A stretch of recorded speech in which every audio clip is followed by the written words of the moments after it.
जंगल के कच्चे रास्ते पर वही छोटा पिल्ला फिर चल रहा था।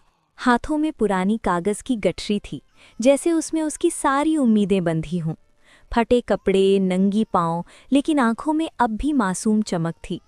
हर कदम पर उसे अपने मालिक की याद आती, जिसने कभी उसे गोद में उठाकर प्यार किया था। एक दिन भूख से थककर वो बैठ गया। तभी दूर से किसी ने उसका नाम पुकारा। पिल्ले ने सिर उठाया।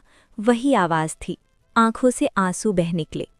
आज पहली बार उसे लगा, शायद जिंदगी फिर से मुस्कुरा सकती है।